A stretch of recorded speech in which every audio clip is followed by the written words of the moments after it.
తండ్రి వీరేమి చేస్తున్నారో వీరెరుగురు గనక వీరిని క్షమించమని చెప్పాను. మొదటి మాటలో మనం ఏం చూస్తున్నామంటే క్షమాపణ చూస్తా ఉన్నాం. అందరికి అర్థమైందన్నామా? మొదటి మాటలో ఏంటి? క్షమాపణ అంటే క్షమించే గుణం. ఏంటండి క్షమించేదంటే ఏదైనా సరే అది ఎంతటి క్షమాపణ ఉండేది కాదు. యేసు తాను పొడిచిన వారిని సైతం కూర్చోవాలమ్మా, మీరు లేవటం కూర్చోవడం చాలిస్తే ఏం చూసాము? క్షమాపణ చూసాము. యేసు ప్రభు క్షమాగుణం కలిగినటువంటి ప్రభు. అయితే దేవుని బిడ్డలంగా మనం కూడా క్షమించేటటువంటి సిద్ధ మనసు కలిగిన వారిగా మనం ఉండాలి ప్రియులారా. దాన్ని బట్టి నిజంగా వీరు క్రీస్తు బిడ్డలు అని చెప్పి ఎదుటివారు గ్రహించుకుంటారు. చాలా విషయాలు చిన్ని మంచిది లేవది అసలు ఇప్పుడు కూర్చొని. దేవుని స్తోత్రం, హల్లెలూయా. దేవుని వాక్యం సెలవిస్తుంది, యేసు ప్రభు తన నిత్య జీవితంలో లక్షణం ప్రభువుది క్షమించే గుణం. దేవుని బిడ్డలంగా మనం కూడా ఆ గుణాన్ని సొంతం చేసుకోవాలి. అంటే నేను ధైర్యంగా ఇక్కడ నుండి ఒక మాట చెప్పాలంటే గర్వంగా కూడా చెప్తా ఉన్నాను. నా సేవలో ఎదురైన అనేక సమస్యలు, కొంతమంది అనేవారు, అయ్యా అట్లా తిడతా ఉంటే అట్లా చెప్తా ఉంటే మీరు ఊరుకుంటే బాగోదు, మీరు తప్పు చేసిన వారు అవుతారు, కాబట్టి మీరు ఎదిరించాలనేది. కానీ ఎదిరించే వాడిని కానన్నమాట. ఎవరిని బట్టి మీరు కూడా, నేను నిలబడ్డాను కాబట్టి చెప్పగలుగుతున్నా, మీరు కూడా చాలా మంది అలా చేస్తున్నారు. అందరూ చేయాలి. నిజంగా ఈ దినాన యేసు ప్రభువే గనక మనని క్షమించినట్లయితే మనం ఎంత ఆనందంగా ఉండేవారం కాం. మన ప్రతి పాపమును కడిగి ప్రభు మన ఏం చేశాడు? పవిత్రపరిచాడు. ప్రభు మాటను బట్టి ఏమంటాడు? ఇప్పుడు మీరు ఏమై ఉన్నారట? పవిత్రులమై ఉన్నాము. యోహాను సువార్తలో ఉంటది. మనం ఎవరిని బట్టి పవిత్రులం? యేసు రక్తాన్ని బట్టి. యేసు రక్తము నా పైన ఉన్నది, యేసు నామము నాతో ఉన్నది, యేసు రక్తము నా పైన ఉన్నది, యేసు నామము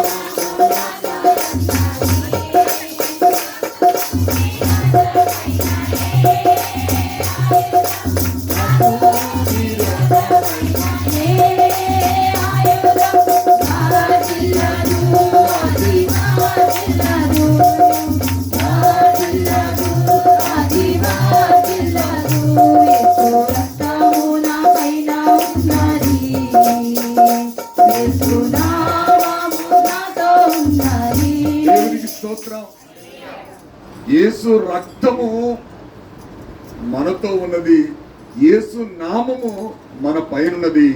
మనకు విరోధమైన ఏ ఆయుధం కూడా వర్తిల్లదు. ఎప్పుడంటే క్షమాగుణాన్ని కలిగినప్పుడు మాత్రమే ప్రియుల.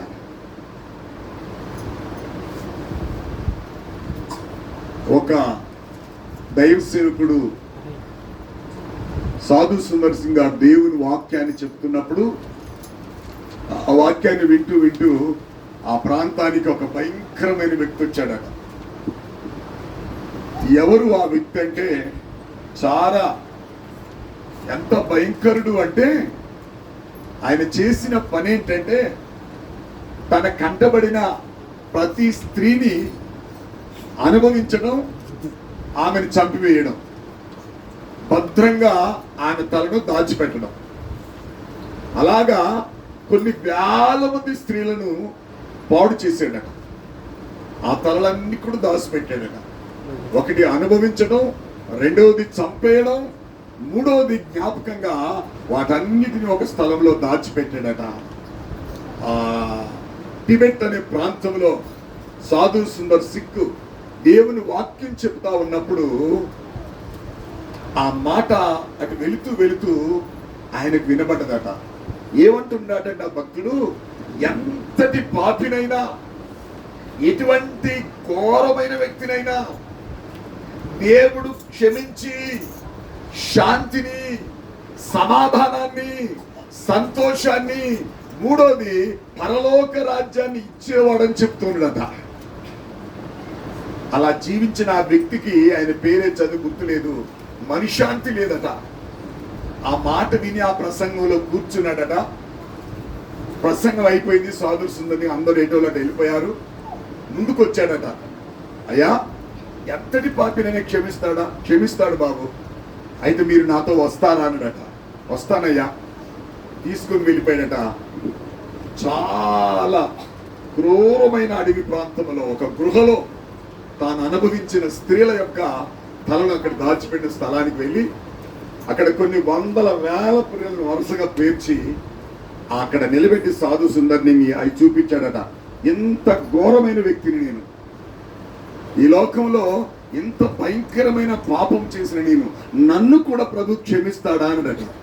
అవును, నిన్ను కూడా ఇప్పుడే ఆయన క్షమిస్తున్నాడని చెప్పాడట. వెంటనే పెద్ద కేక వేసి భయంకరంగా ఏడ్చి మోకరించినప్పుడు సాధు సుందర్ సింగ్ అతనికి ప్రార్థన చేశాడట.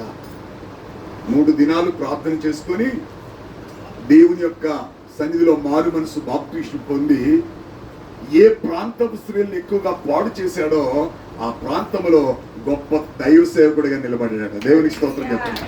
ఎటుగా చెప్పండి, దేవునికి స్తోత్రం చెప్పండి. దేన్ని బట్టి అంత ఘోరమైన వ్యక్తి సేవకుడు అయ్యాడంటే కేవలము క్షమాపణను బట్టి. కాబట్టి ఈ మొదటి మాట కొరకు ప్రార్థన చేసుకుందాం. ఈ మొదటి మాటను బట్టి ప్రార్థన చేసుకుందాం. మొదటి మాట కొరకు ప్రార్థన చేసేవారు Soundarya. Praise God, thank you Lord. Mike దగ్గరలో ఉంచండి అమ్మ, చక్కగా వాళ్ళకి ఇవ్వండి. రాగానే అలర్ట్గా ఉండాలి, స్త్రీలు చురుగ్గా ఉండాలి. ప్రార్థన. శ్రేష్టమైన అత్యున్నతమైన నామస్తుతులు స్తోత్రం ప్రభావ. దేవా, మీ సురవమైన పలికిన మొదటి మాటను బట్టి మీకే స్తోత్రాలు. మీరేం చేయించున్నారో మీరు తెలియదు కనుక క్షమించును అని చెప్పిన మాటను బట్టి మీకే స్తోత్రాలు ప్రభావ. దేవా, మమ్మల్ని క్షమించిన విధానాన్ని బట్టి మీకే స్తోత్రాలు తండ్రి. స్తోత్రం ప్రభావ. ఇంకనూ మీ పాపం చేయకుండా తండ్రి మారు మనస్సు దానికి జీవించినట్లుగా మా పట్ల అపరాధం చేసిన వారిని కూడా మేము క్షమించలాగా మాకు సహాయం చేయండి ప్రభావ. మీ నామ మహిమార్థమై మేము నీతిగా బతకడానికి సహాయం చేయండి ప్రభావ. మీకే స్తోత్రాలు ప్రభావ. మీ చిన్న ప్రార్థనని ఆశ్రయించగలని గ్రామీణ ఇస్తున్నామని అడిగి వేడుకుంటున్నాం తండ్రి. ఆమేన్. దాంట్లో నేడు నీవు నాతో కూడా పరదేశంలో ఉండు అని నిశ్చయముగా నీతో చెప్పుతున్నాను. ఆమేన్. నేడు అంటే ఈరోజే, నేడే నాతో కూడా నీవని లేదా చిన్న, అందుకే ఆగండి ఆగండి ఆగండి, వడకండి, రైలు లాగా. నేను అందుకే చెప్పాక చిన్నగానే చెప్తా, త్వరగానే ముగిస్తా. చిన్నగా చదవాలి. రెండో మాట ఏంటి అంటే నేడు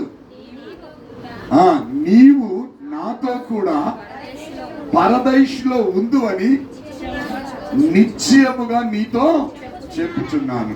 అంటే ఎవరితో చెప్పారు? యేసుక్రీస్తు. ఎవరితోటి? ఏ దొంగ? కుడి పక్కన దొంగ, ఎడం పక్క. అది చెప్పాలి. రెండు, అది కాకపోతే ఇది కాకపోతే అదే ఏమి లేదాడా? సరే, లేదన్నది కదా. మీరు అక్కడికి వస్తే, ఏ భాగానికి వస్తే అర్థమైందంటే అది కాదు, అది కాదు. అక్కడికి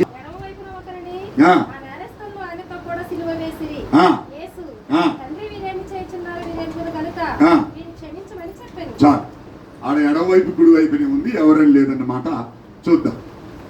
దేవుని యొక్క వాక్యం సెలవిస్తా ఉంది, యేసు ప్రభుని గొల్గొతా అనేటువంటి స్థలములో సిలువను వేశారు. సిలువ అంటే ప్రియులారా, ఒకటి నిలువు కొయ్య, రెండోది అడ్డకొయ్య. అంతే. ఈ సిలువని ఎవరిని వేస్తారు? సిలువ అంటే ఎవరికి ఈ శిక్ష అంటే నీచాతి నీచమైనటువంటి వారికి.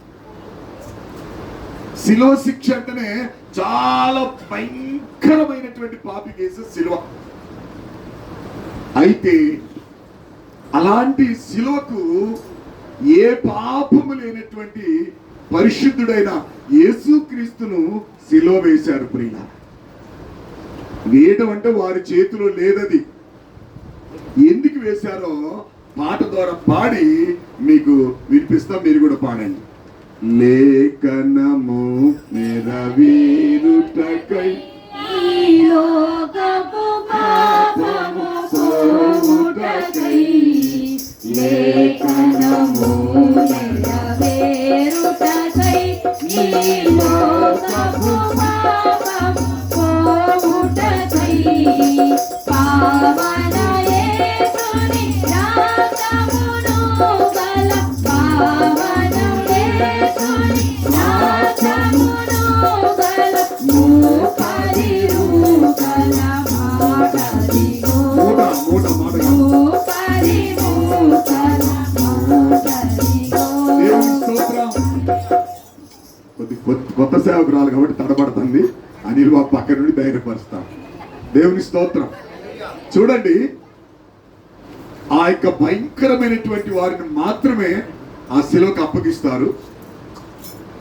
యేసు ప్రభుని లేఖన ప్రకారం మాత్రమే ఆయన అప్పగించే ముందు పిలాతు అడుగుతాడు, గవర్నర్ అసలు ఈయనలో ఏ దోషం నాకు కానరాట్లేదే, మాట్లాడదు, దయచేసి మాట్లాడు, ఈయన ఎందుకు సిలువ వేయమంటున్నారు అంటే వాళ్ళు వింటలేదు.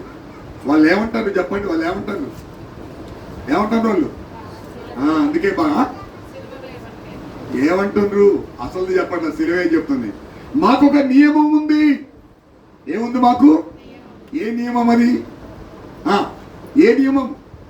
పస్కా దినమున, సిలువ వేయబడిన దినమున ఎవరినైనా ఒకరిని విడుదల చేసే హక్కు, సిలువ వేసే హక్కు ఉంది. మాకు బరబ్బనేమో విడుదల చేయండి, యేసు ప్రభునేమో కేకలు వేస్తా ఉన్నా.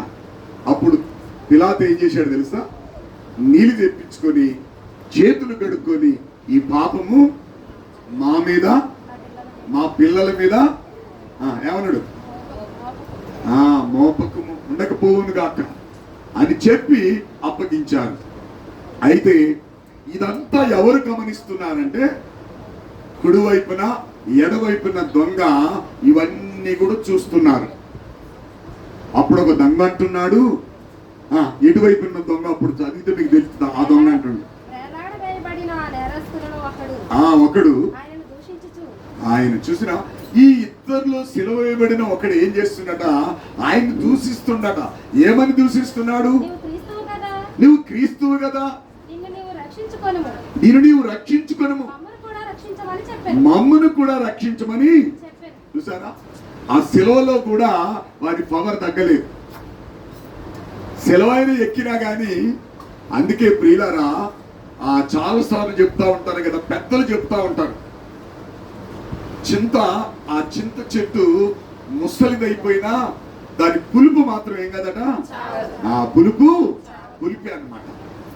చాలా రకంగా ఎంతో వ్యాధులను అనుభవిస్తూ కూడా, ఆ కరుణామయుడని తెలిసి కూడా, ఆయన పాపుల రక్షకుడని తెలిసి కూడా అంత మందిలో ఆ దొంగ అతన్ని నిందిస్తూ ఉన్నాడు. అయితే ఇంకొక దొంగ అంటున్నాడు. ఏమంటున్నాడు ఒక దొంగ అంటే, అయ్యా ఈయన ఎందుకు అలా నువ్వు మాట్లాడుచున్నావు? మనము పాపులము, మనకి శిక్ష సరిపోద్ది. క్రీస్తు ఏ పాపము చేయని వాడు, ఈయనకి శిక్ష వేయడానికి తగదు అని చెప్పి ఆ దొంగ ఏమంటున్నాడంటే, అయ్యా ఇది మాకు సరియే కానీ ఒక్క విషయాన్ని నాకు అర్థమైంది. ఈ సిలువలో నేను మిమ్మల్ని ప్రాధేయపడుతున్నాను. ఇక్కడ మాకు ఈ శిక్ష అవసరమే, ఇక్కడ చనిపోతానన్న బాధ కూడా నాకు లేదు. కానీ ఆ సిలువలోనే మారు మనసు పొందేశాడు.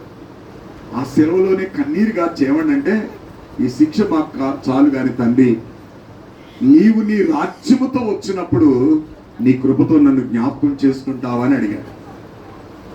అప్పుడు చెప్పింది వెంటనే ప్రభు, నేడే నీవు నాతో కూడా పరదేశులో ఉండువు. అంటే ఇక్కడ మనం ఏం చేస్తున్నాము? ఈ రెండో మాట అంటే దేవుని వాగ్దానం. ఏంటని చెప్పండి? ఎవరికి చేస్తున్నాడు వాగ్దానం? దొంగకు చేస్తున్నాడు వాగ్దానం. ఆ వాగ్దానాన్ని దొంగ నమ్మాడంతే. నమ్మాడు. నేడే వెంటనే వాడు చేసిన పాపాలు కానీ వాడు జీవించిన జీవితం కానీ ఏది గుర్తుకు తెచ్చుకోలేదు. నీ హృదయంలో క్షమాపణ వచ్చింది గనక, నీ హృదయంలో పశ్చాత్తాపం కలిగింది గనక తన హృదయాన్ని చూసినప్పుడు ఆ చావుకు భయపడట్లేదు. కానీ దేవుని రాజ్యం ఒకటి ఉంది, ఆ రాజ్యములో నేను ప్రభుతో ఉండాలని చెప్పి ఆ శిలువలోనే రక్షణ పొందేశాడు. దేవునికి స్తోత్రం కలిగి. హల్లెలూయా, హల్లెలూయా. ఆ దొంగ యొక్క మనసును చూసి వెంటనే దేవుని రాజ్యానికి వారసునిగా చేశాడు. ఒకవేళ మీరు అనుకుంటున్నారేమో నాకు కూడా అలాంటి ఛాన్స్ ఏమీ ఉండదు. అలాంటి ఛాన్స్కి ఆశపడకండి. ఎందుకు ఆయనకు దొరికిందో మనం అడగడానికి కూడా సరిపోదు. కాబట్టి రెండవ మాటలో ఏముందంటే దేవుడు చేసినటువంటి వాగ్దానము చేసిన వాడు నమ్మదగిన వాడు. కాబట్టి ఆ పాపిని క్షమించి పరలోక రాజ్యములో చేర్చుకున్నాడు. అందును బట్టి ఆ రెండవ మాటకు ముందుకొచ్చి ఒకరు ప్రార్థన చేయండి. దీనా. రెండవ మాట గురించి ప్రార్థన చేసేవారు Deena. Praise the Lord. Hallelujah. యేసయ్యా వందనాలయ్యా. స్తోత్రములయ్యా, నీకు వందనాలు. దయగల తండ్రి, ప్రేమగల తండ్రి, నీకు స్తోత్రాలు చెల్లిస్తున్నామయ్యా. నీ శిలువలో పలికిన రెండో మాటగా ప్రభువా నీకు వందనాలు, స్తోత్రాలు చెల్లిస్తున్నాం. దొంగతో ప్రభువును వాగ్దానం చేసిన దేవుడు అయ్యా నీకు వందనాలు. మేము కూడా అలాంటి స్థితిలోనే ఉన్నాం ప్రభా, నీకు వందనాలు. దయతో మమ్మల్ని కూడా కనికరించి నీ రాజ్యంలో ప్రభా నీకు వందనాలు, స్తోత్రాలు చెల్లిస్తున్నాను. నీ రాకడ వచ్చినప్పుడు కూడా మమ్మల్ని కూడా అయా నీ కృపలో జ్ఞాపకం చేసుకొని ప్రభా నీకు వందనాలు. ఇప్పటి వరకు మేము చేసిన ప్రతి అపరాధం, ప్రతి పాపంని నీ సన్నిధిలో ఒప్పుకుంటున్నామయ్యా. నీకు వందనాలు, స్తోత్రాలు చెల్లించుకుంటూ తండ్రి నీకు వందనాలు. నీ చిత్తానుసారంగా ప్రభా నీకు వందనాలు. ఇక మీదటైన ప్రభా మీ వందనాలు చెల్లిస్తున్నాం. మీ ముందులాగా నీ మాటకు లోబడే మమ్మల్ని అందరినీ జ్ఞాపకం చేసుకొని అయా నీకు వందనాలు. మాకు తోడుగా ఉండి నడిపించమని రెండో మాట ప్రభా నామలో నీరు కట్టి ఫలింప చేసి మేలు చేసి మహిమ తెచ్చుకోమని యేసయ్య నామములో ప్రార్థించి అడిగి వేడుకొనుచున్నాను తండ్రి. ఆమేన్. యోహాను సువార్త 19వ అధ్యాయము 26వ వచనం.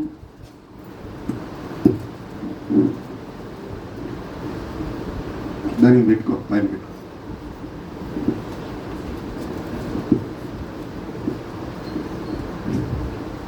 యేసు తన తల్లియు తాను ప్రేమించిన శిష్యులను దగ్గర నిల్చుండ చూసి, అమ్మా ఇదిగో నీ కుమారుడు అని తన తల్లితో చెప్పాడు. ఆమేన్. మూడో మాట బాధ్యత. ఏంటి చెప్పండి? ఆ మాటలు గుర్తుంచుకుంటే చాలు. మీరు నేను చెప్పే కోడ్ అవి గుర్తుకుంటే చాలు. మూడో మాట బాధ్యత.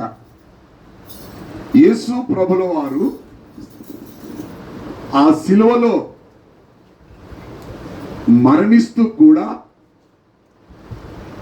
తాత్కాలికమైన తల్లి. ఏ తల్లి చెప్పండామా? తాత్కాలికమైన. ఎందుకన్నా?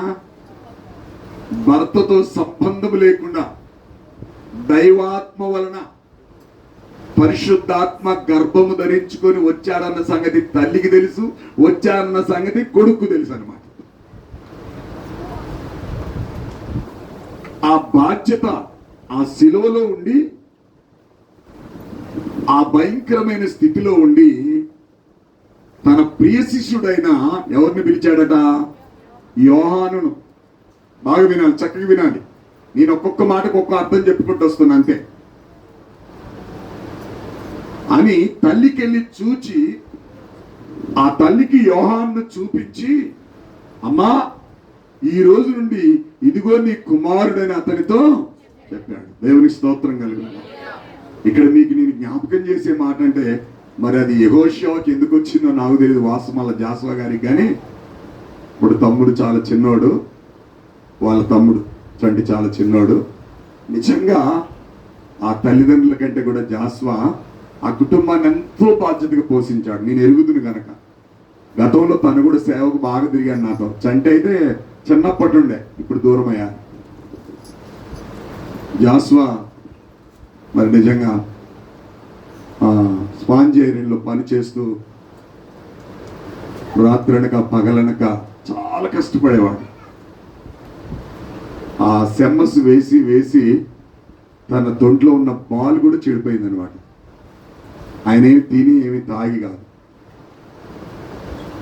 చాలా ఆ రోజుల్లో తండ్రి కొంచెం పని చేసుకునేవాడు, కానీ తన పని చేసుకుంటే తన పని చూసుకునేటోడు, బాధ్యత లేనిగాడుగా వ్యవహరించేవాడు. మరి జాస్వా చాలా తన కుటుంబంలో చాలా బాధ్యత అంటే చాలా బాధ్యత తీసుకున్నాడు. అట్లాగే ఇక్కడ యేసు ప్రభు ఈయన దేవుడైనప్పటికీ, ఆమె తాత్కాలికమైన తల్లి అయినప్పటికీ తల్లి బాధపడుద్దేమోని, నా పరిస్థితి ఏంటని కన్నీరు పెట్టుద్దేమోని ఆ ప్రియ శిష్యుడైన యోహాను దగ్గరికి పిలిచి, అమ్మా ఇక నుండి ఇదిగో నీ కుమారుడు నీ బాధ్యత తీసుకుంటాడని ప్రభు చెప్పినటువంటి మాట ఏంటంటే దాంట్లో బాధ్యత ప్రియ.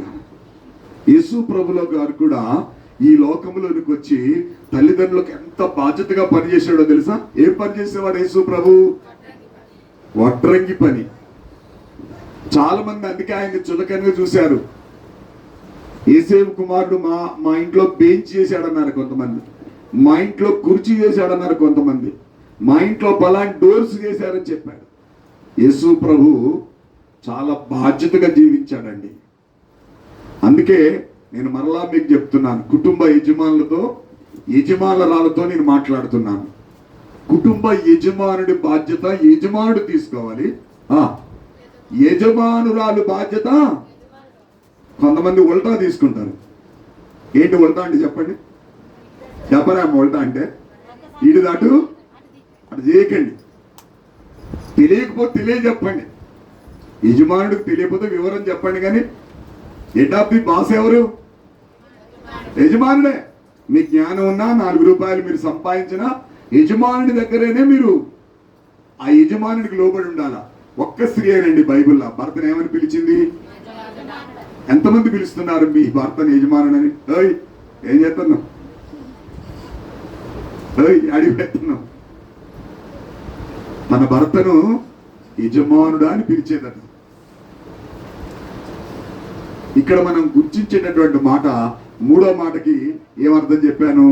బాధ్యత. కుటుంబంలో తండ్రి ఆ భార్య ఆ పిల్లల బాధ్యత తీసుకోవాలి. తల్లి ఆ ఇంటి బాధ్యత తీసుకోవాలి.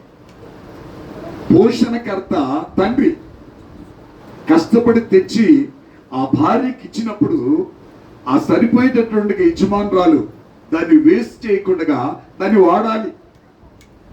యేసు ప్రభుల వారు ఆయన సెలవులో ప్రాణం పెడుతూ కూడా తన బాధ్యతను మరిచాడా? మరవలేదు.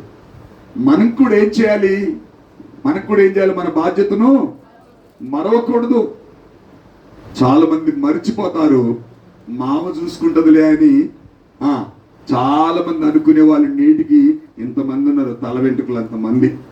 ఎందుకంటే ఆమె మంచిది, కష్టమైనా ఓర్చుకుంటుంది, నష్టమైనా ఓర్చుకుంటుంది. యాడగుగొను అని అడగదు. ఏ గల్లికి పోయినా ఆ గల్లికి ఎందుకు పోయినావు అని అడగదు. యాడ తిరిగి వచ్చినా ఎందుకు తిరిగి వచ్చినావు అని అడగదు. కొన్నిసార్లు విసిగిపోయి ఈ మనిషి ఎంత చెప్పినా ఏమనుకుంటది? ఏం చెప్పట్లే మీరు, మారదా వినడా?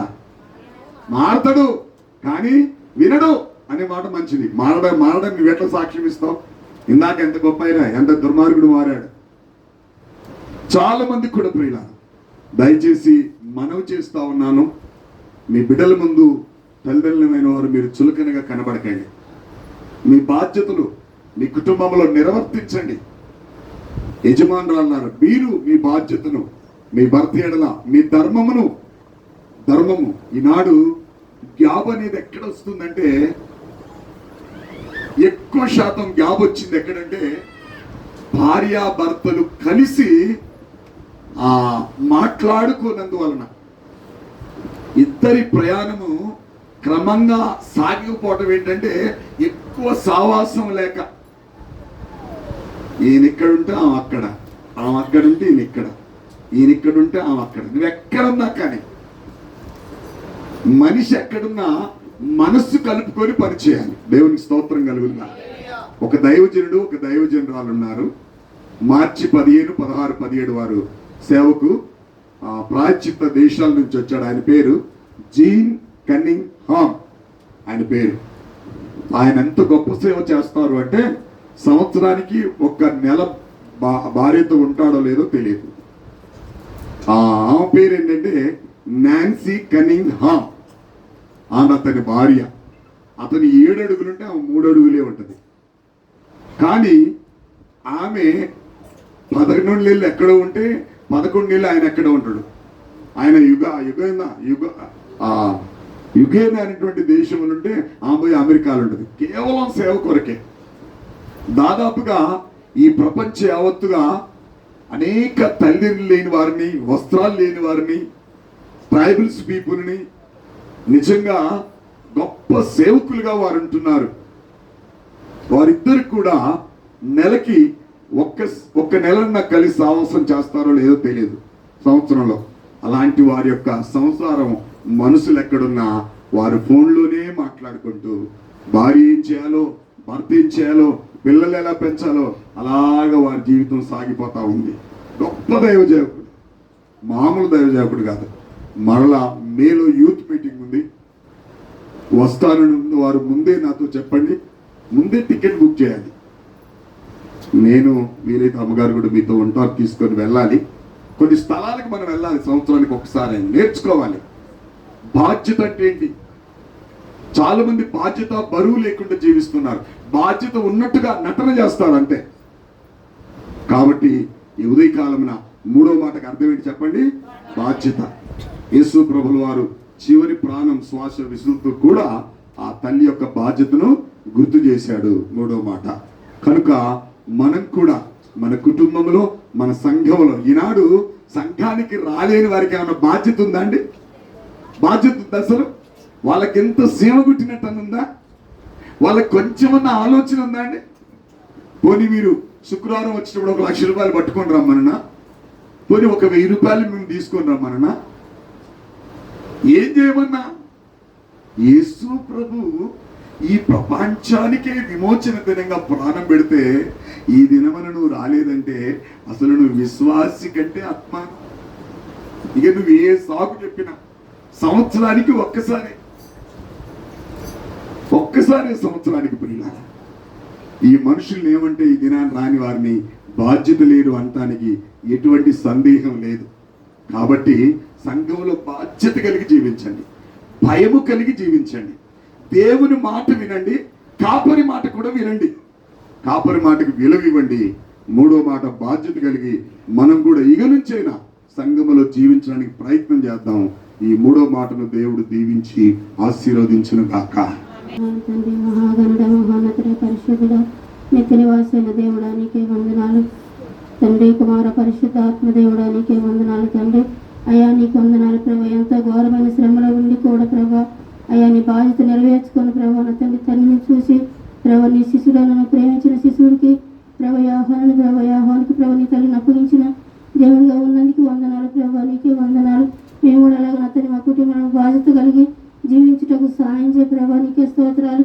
నీ కృపకే నీ దయకే వందనాలు ప్రభా. నీ సన్నిధికే వందనాలు. మాకు తోడుగా మమ్మల్ని అలా జీవింపు చేయమని తండ్రిగా నీకే స్తోత్రాలు, వందనాలు చెల్లిస్తూ యేసయ్య పరిశుద్ధమైన పాదములు కూడా ప్రార్థించి అడిగి స్తుతించి వేడుకుంటున్నాను తండ్రి. ఏలీ ఏలీ లామా సబక్తాని అని బిగ్గరగా కేక వేస్తును. ఆ మాటకు నా దేవా నన్ను ఎందుకు చేయి విడుచుకొని అర్థం. దేవుని సబక్త ఆ మాటకు అర్థం ఏంటి? నా దేవా నన్ను ఎందుకు. ఈ మాటకి ఏం పెడదాం మీరు చెప్పండి? 4వ మాట ఏం పెడదాం చెప్పండి? ఊహించి ఆ మాట కూడా చెప్పలేరా? ఎందుకు చేయి విడిచి చదువుకున్నామమ్మా. దీనికి ఏంటి మూలవాక్యం? నో, నేను చెప్తా వినండి. ఎడబాటు. ఏంటి చెప్పండి? 4వ మాట. ఎవరెవరికి ఎడబాటు? తండ్రికి కుమారునికి ఎడబాటు. గుర్తుంచుకోండి. నేను ప్రభు దగ్గర అడిగి చాలా ఆలోచన చేసి నేను మాట్లాడుతా ఉన్నా, మీరు లేచిపోవటం కానీ ఈ మాటలు మీ జీవితంలో అన్నిటికీ మర్చిపోకుండా 4వ మాట ఏం చెప్తున్నాను? ఎడబాటు. ఏంటి ఎడబాటు? ఎందుకు వచ్చింది ఎడబాటు? అది కూడా చెప్పండి. కొని ఎందుకు వచ్చింది ఎడబాటు తండ్రి కొడుక్కి? ఒకటి తండ్రి చిత్తం నెరవేర్చడానికి వచ్చింది. ఇంకొక మాట చెప్పాలి, ఇద్దరి మధ్యలో పాపం ఎడబాటు చేసింది మనిషిని. అందుకే యెషయా గ్రంథం అంటదు, రక్షింపనేరకుండా యెహోవా హస్తము, విననేరకుండానట్లు దేవుని చెవులు. మరి ఏంది? మీకును దేవునికి ఏంటి అడ్డంగా వచ్చినాయి? మీ పాపములు, మీ దోషములు, మీ చెడ్డ పనులు. మరి యేసు ప్రభు ఏ చెడ్డ పని చేయలేదే, ఎందుకు విడిచిపెట్టిండు? చెయ్యంటే ఇందాక చెప్పింది కదా సహోదరి, దేవుని చిత్తము నెరవేర్చబట్ట, దానిని ఎడబాటు. తెలుసు తండ్రి యేసుక్రీస్తు చేయి విడిచిపెట్టడం తెలియదని తెలిసే మాట్లాడుతున్నాడు. నా దేవా, నా దేవా, నన్నెందుకు చేయి విడిచితివి? ఎందుకు విడిచాడు అంటే మానవులకు దేవునికి మధ్యవర్తిగా సావాసము కలుపుకోవడానికి. దేవుని స్తోత్రం కలిగి. హల్లెలూయా, హల్లెలూయా, హల్లెలూయా, హల్లెలూయా. బాసిలెను సిలువలో పాపక్షమా యేసు ప్రభు నీతి క్షమా. బాసిలెను సిలువలో పాపక్షమా. చాలు. మన జీవితాల్లో కూడా ప్రభు ఆజ్ఞలను గాని ప్రభు చిత్తాన్ని నెరవేర్చకపోతే మనకు దేవునికి ఏమొచ్చేస్తుంది చెప్పండి? ఈనాడు చాలా మంది దేవుని మందికి దూరం కావటం కారణమే అది. ఎన్ని సాకులు చెప్పినా దేవునికి వారికి మధ్య ఏమొచ్చిందట? చూడండి, చిన్నపిల్లలు వాళ్ళకి జ్వరం వచ్చో లేకపోతే సందర్భం వచ్చో సెలవులు వచ్చో ఒక 2 రోజులు స్కూల్ పోలేదు, 3వ రోజు వాడు ఏమంటాడు? సత్య కూడా కంటిన్యూ పోతేనే అంటున్నాడు. లేకపోతే ఏం చేస్తాడు? మన బ్రతుకులు కూడా అంతేనమ్మా. సింపుల్వే. యేసు ప్రభు నాకు ఎంత సింపుల్ వే బోధించాడంటే, టైం ప్రకారం వదిలిపెడతా. మంచి భోజనం, రాజు భోజనం ఉంది మనకి. అందరు ఉరుకోద్దు, భోజనం చేయటం ఉరుకోద్దు, అన్ని తలుపులేసి లోన పెడతా.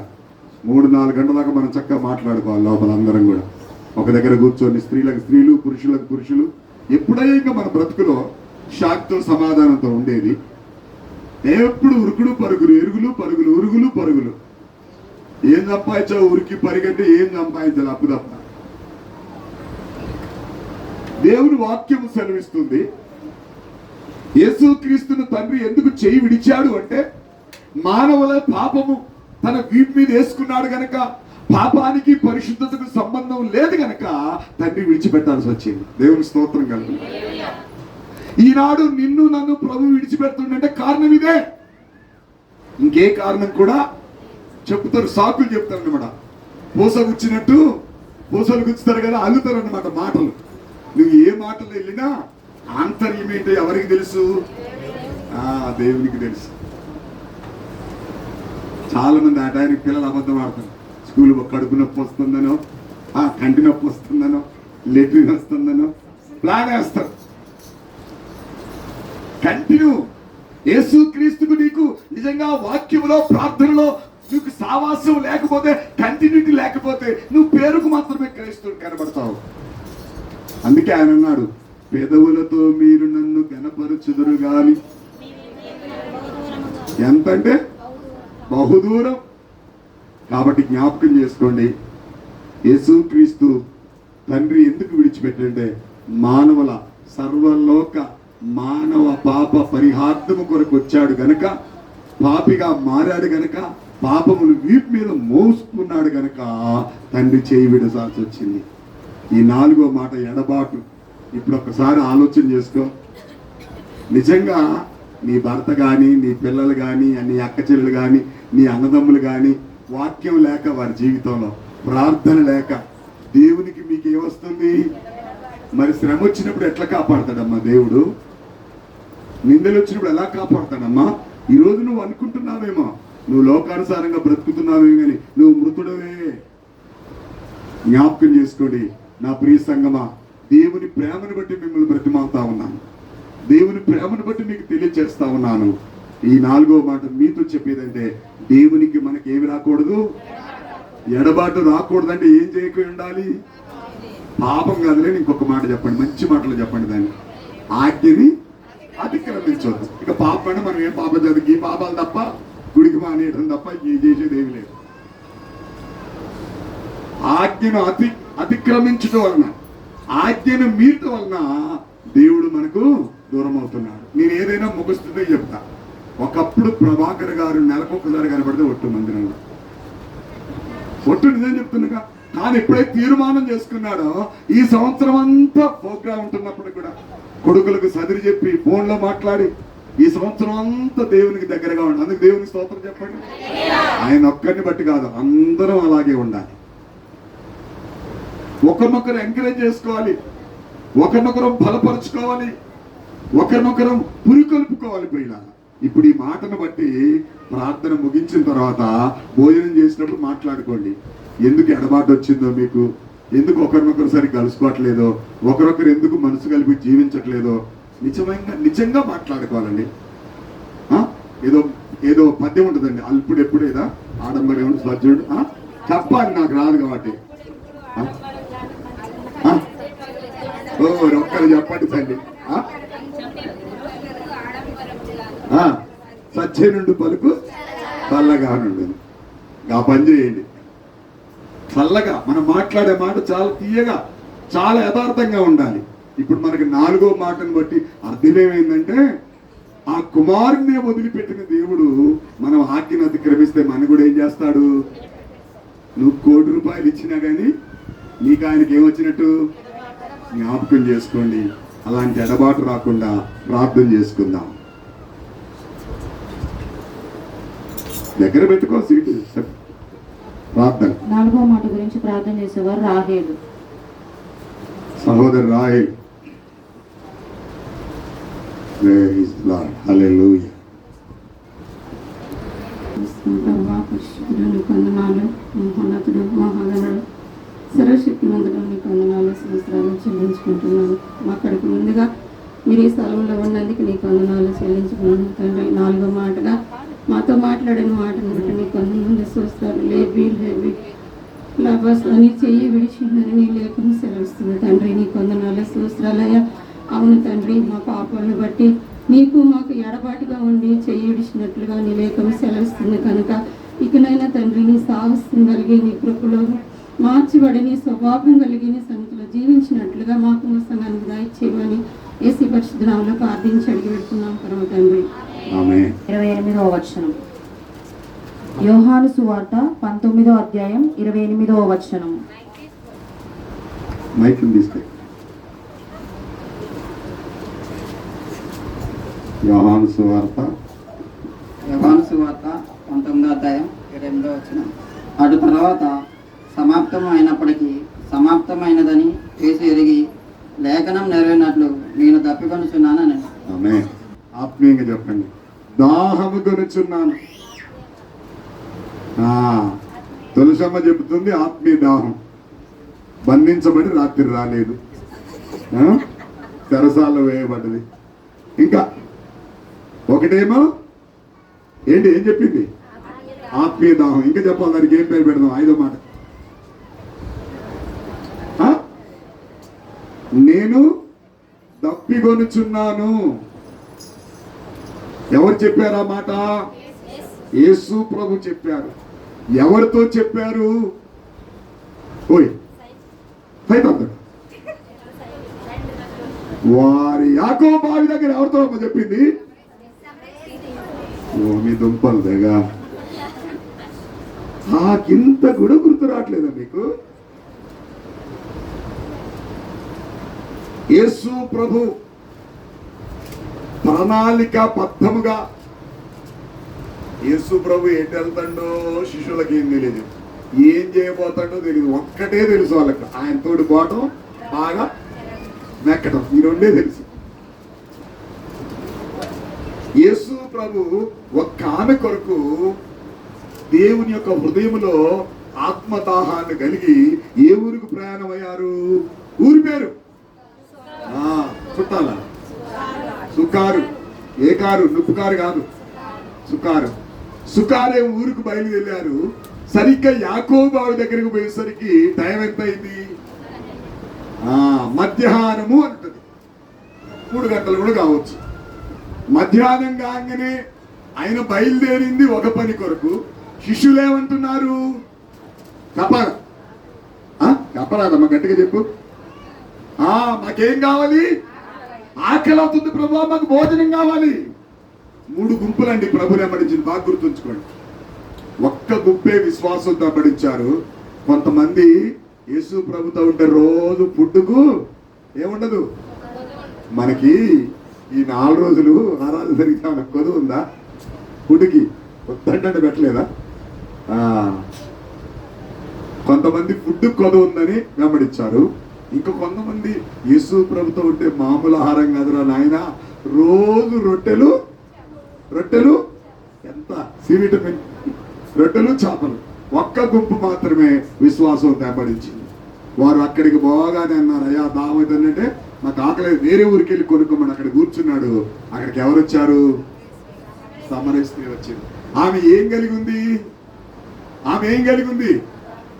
ఏ దాహం ఆమెది లోక సంబంధమైన నీళ్ళ కోసం వచ్చిందండి. అది కూడా చెప్పలేకపోతాను. మీరు దేనికి వచ్చింది? నీళ్లు తడుకోవడం. నీళ్ళు ఎందుకు అవసరం? తాగడానికి ఒక్కడానికి పని చేస్తే అన్ని పనుల కొరకు. నీళ్లు లేకుండా ఎవరికైనా వెళ్తుందా? అందుకే ఒక సామెత అంటారు, ఈ మాట చెప్పి బాగా గుర్తుంచుకోండి, నీళ్ళకి దగ్గర ఉండాలట. అబ్బో, ఎవరమ్మా మాట చెప్పింది? చుట్టాలకు ఎందుకంటే మాడికొచ్చుకుంటుంది. నీళ్లు లేకుంటే ఏమీ జరగదు. కానీ ఆ స్త్రీ భయపడుతూ వచ్చింది. నీళ్ళకు వచ్చేవారు ఆ దినాల్లో నల్ల అంటే పంపులకు వచ్చేవారు. పడితే బావిలో నీళ్లు ఉదయం అన్న తోడుకుంటే సాయంత్రం అన్నా. ఇవి ఎప్పుడు వచ్చింది? ఈయన కూడా ఎప్పుడు వచ్చిండు? ప్లాన్ వేసుకున్నాడు. ఏమని ప్లాను? ఏ విధము చేతనైనా ఆమెను రక్షించాలి. దేవునికి స్తోత్రం. వచ్చి చాలా చాలా ప్లాన్ తో మాట్లాడాడు, చాలా ఆత్మీయార్థంతో మాట్లాడాడు. రాగానే యేసు ప్రభు అన్నాడు, అమ్మా నాకు కొంచెం దాహం అవుతుంది, నీళ్ళు ఇస్తావా అన్నాడు. అంతే, ఒక్క మాటే. ఆమె ఏమంటుంది చూసా? నా మాట నేను చదవక్కర్లేదు. ఏమంటుండంటే, నేను చూస్తే యూదుల్లా కనబడుతున్నావు, మేమేమో సమరేలేము, నీకు తాడు లేదు, బకెట్ లేదు, ఈ బాయం చాలా లోతైంది, ఈ నీళ్లు నీకెట్లా దొరుకుతాయి అనుకుంటున్నావు అని ఇన్ని మాటలు చదివింది. అన్ని మాటలు చదవనిచ్చి ఆయన రెండో మాట ఏమన్నాడంటే, అమ్మా నువ్వు అన్న మాట సత్యమే కావచ్చు కానీ నా దగ్గర జీవజలాలు ఉన్నాయన్నాడు. దేవునికి స్తోత్రం. ఆ జీవజలాలు కనుక తాగితే అసలు దాహం కాదు అని చెప్పాడు. దేవునికి స్తోత్రం చెప్పండి. హల్లెలూయా. ఆ మాట ఆమె హృదయంలో బాగా పనిచేసింది. ఎందుకు పనిచేసిందంటే, ఆమె ఉదయకాలం కానీ మధ్యాహ్నం కానీ తలెత్తుకొని ఊర్లో తిరిగేది కాదు. ఆమె రాత్రి మాత్రమే తిరిగేది. ఇంటికి ఆమె ఎవరో మనకు తెలుసు. అనేకమైన కుటుంబాలను పాడు చేస్తూ ఒక పాపాత్ములైన స్త్రీగా పేరు నుండి ఉదయం ఎవరికి మోకం చూపించలేక, పగలు బయటికి రాలేక, సాయంకాలం బయటికి రాలేక, ఉదయం బయటికి, మధ్యాహ్నం ఎండాకాలం ఎవరు బయటికి వెళ్ళరని ఆమె అనుకుంది. యేసు ప్రభు అనుకున్నాడు, నువ్వు బిడ్డ ఎప్పుడొతో నాకు తెలిసి నేను పట్టుకుంటాను. ఈయన మధ్యాహ్నం వచ్చాడు. అప్పుడు అనుకున్నది, నా జీవితానికి సరిపడైన దొరికిండు, ఆ జీవజలాలు ఏదో కొనుక్కుంటే నాకు బయటకు వచ్చే పని లేదనుకున్నది. ఆయనేమో శారీరకంగా ఆలోచన చేస్తాడు, ప్రభు ఏమో ఆత్మీయంగా. ఆయనకు ఆమెకి ఏమైనా పొందనుందా? ఏమీ లేదు. సంభాషణ మాత్రం జరుగుతూ ఉంది ప్రియ. అప్పుడు ఆమె అన్నది కదా, అట్లయితే ఆ జీవజలాలు నాకు కావాలన్నది. అయితే మంచిదే, నేను మాట ఇస్తే నేను ఇవ్వకుండా ఉండను, వెళ్ళి నీ పెనిమిటిని. ఆమె ఏమన్నది? నాకు పెళ్లి కాలేదు. అది వాస్తవమే. ఈయన చెప్పేది వాస్తవమే, ఆమె చెప్పేది వాస్తవమే. నీకు పెళ్లి కాని మాట వాస్తవమే, కానీ నీకు 5 భర్తలు ఉన్నారు, 6వ వాడు ఇప్పుడు ఉన్నోడు కూడా నీ వాడు కాదు అని చెప్పిండు. ఏమైపోయింది గుండె?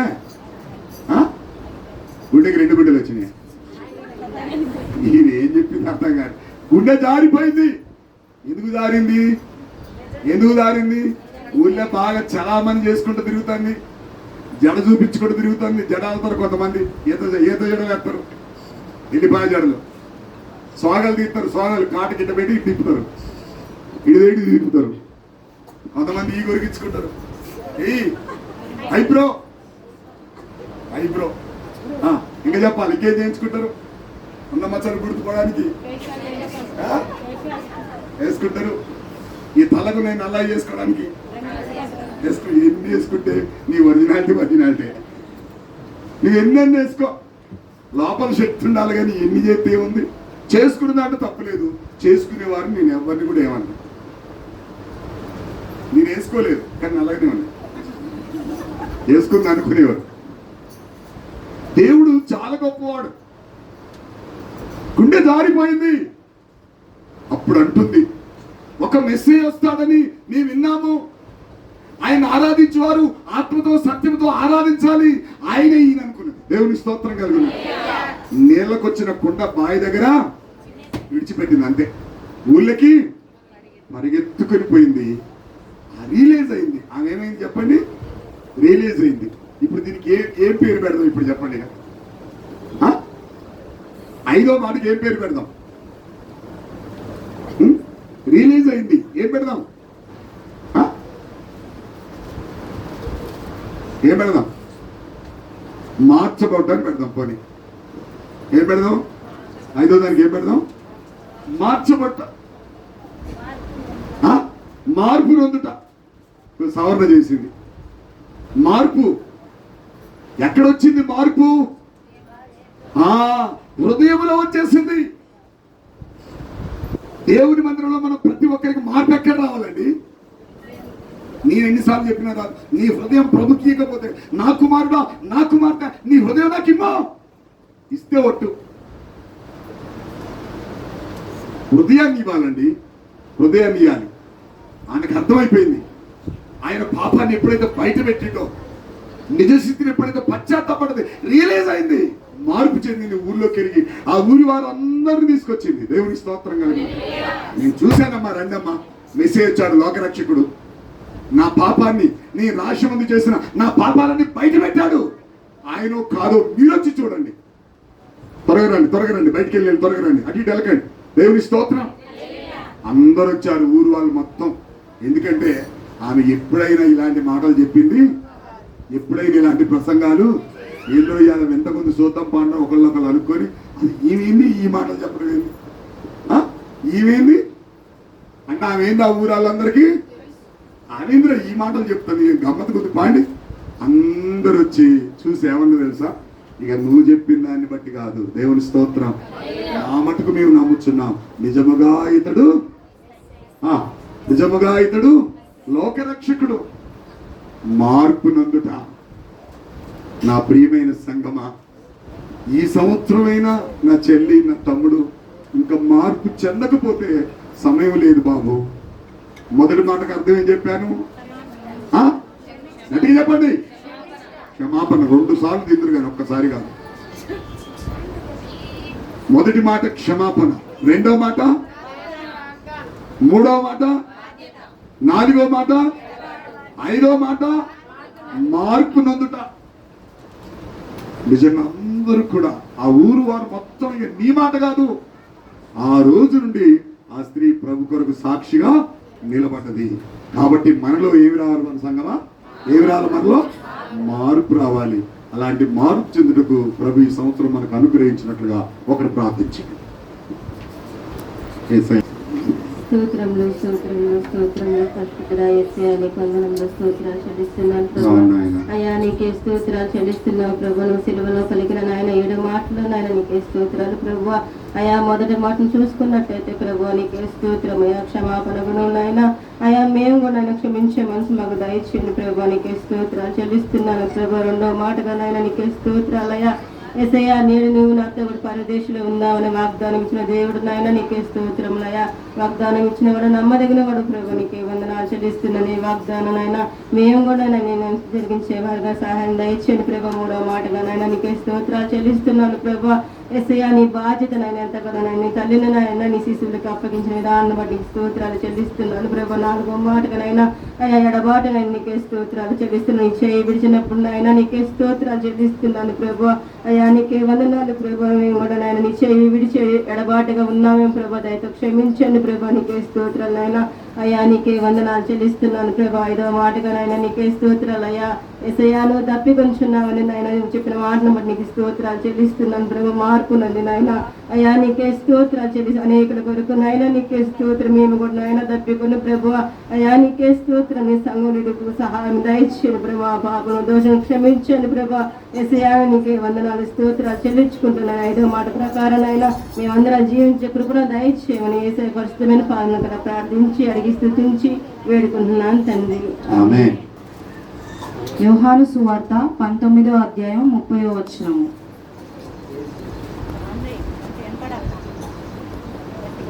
ఆ చెరకు పుచ్చుకొని సమస్తమైనదని చెప్పి తల వంచి ఆత్మను అప్పగించింది. ఆమేన్. ఒక్క నిమిషం నిలబడండి.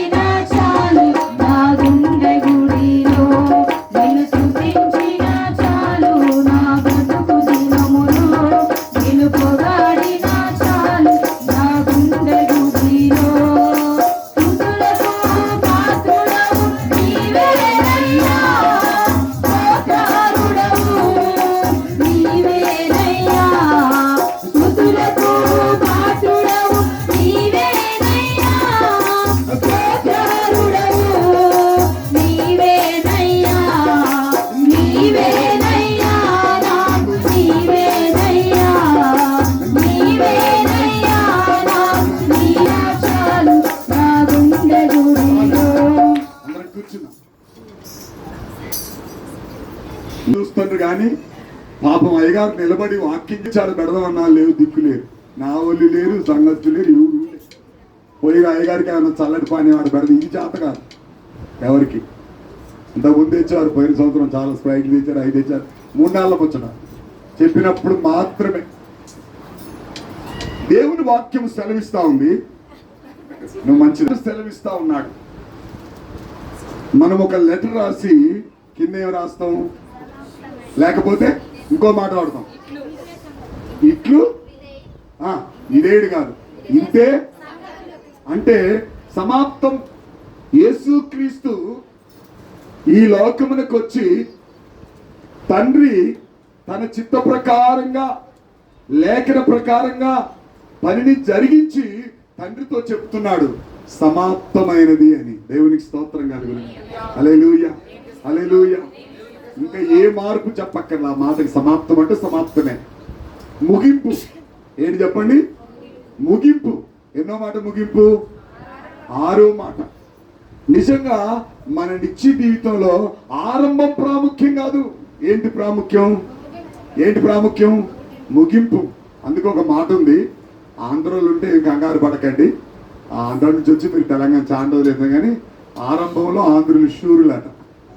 దేంట్లో? అది సామెత.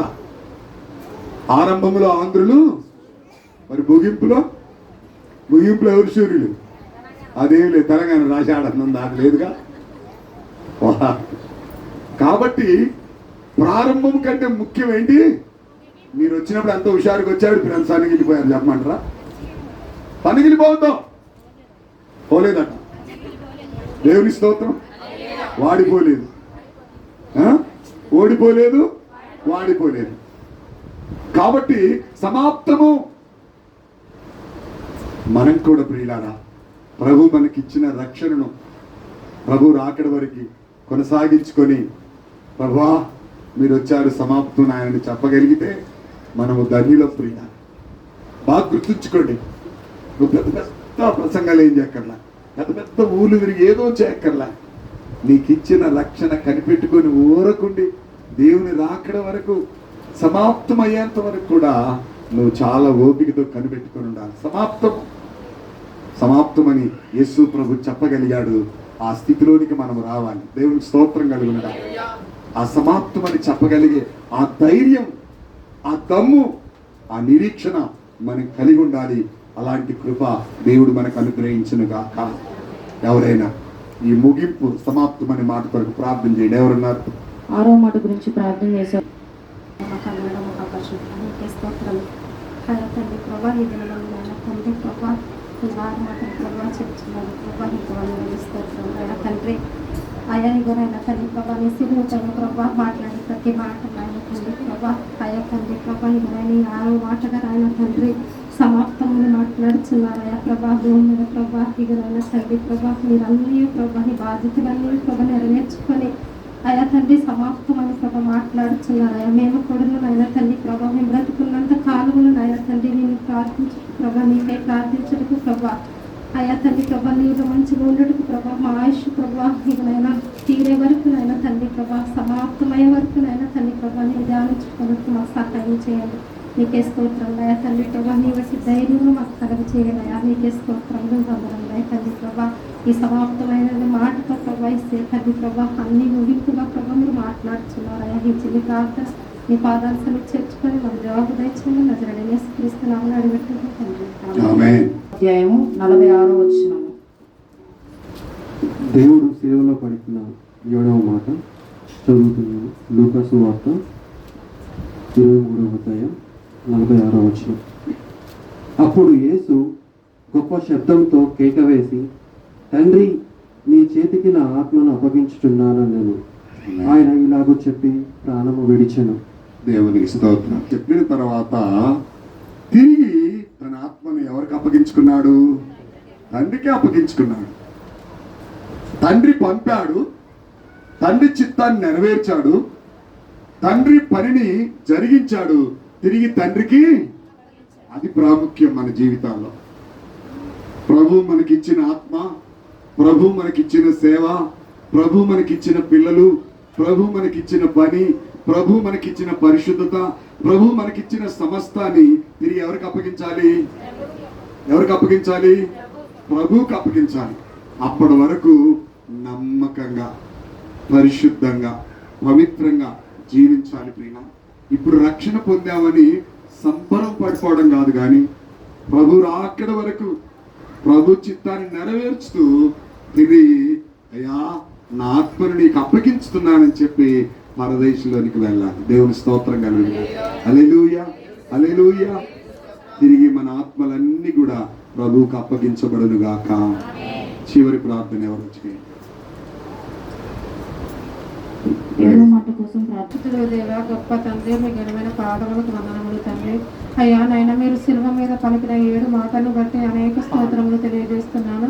అయ్యా 7వ మాటగా తండ్రి, అయ్యా నాయన, మీరు తండ్రి నాయన నా ప్రాణము మీ చేతికి అప్పగించుచున్నాను అని చెప్పిన విధానాన్ని బట్టి వందనములు తెలియజేస్తున్నాను. అయ్యా నాయన, మీరు నాయన తండ్రి చిత్తానుసారముగా భూమి మీదకి వచ్చి ప్రభువా, అయ్యా తండ్రి చిత్తానుసారాన్ని మొత్తాన్ని జరిగించి నాయన సమాప్తమగ వరకు కూడా తండ్రికి నాయన లోబడి తండ్రికి విధేయత చూపిన వారిగా ఉన్నారు తండ్రి. మీకు వందనములు స్తోత్రములు తెలియజేస్తున్నాను. అయ్యా అట్టి స్థితిలో నాయన మేము కూడా నాయన ఉండే భాగ్యాన్ని మాకు అనుగ్రహించండి తండ్రి. అయ్యా మీ చిత్తాన్ని గ్రహించి తండ్రి మిమ్మల్ని ఆనందింపజేసే నాయన వారిమిగా, మీరు ఇచ్చిన రక్షణను కాపాడుకొని వారిమిగా నాయన అయ్యా నాయన కడ వరకు నాయన మా ఆయుష్ ఉన్నంత కాలము నాయన జీవించి మీకు మహిమకరంగా ఉండే భాగ్యాన్ని మేము పొందుకున్నామని నమ్ముచు కొద్దిపాటి ప్రార్థన మీ పాద సన్నిధి చేసుకొని నా ప్రార్థనకు ప్రతిఫలాన్ని ఇచ్చినందుకు స్తుతులు తెలియజేస్తూ యేసయ్య నామమున అడుగుచున్నాను తండ్రి. ఆమేన్.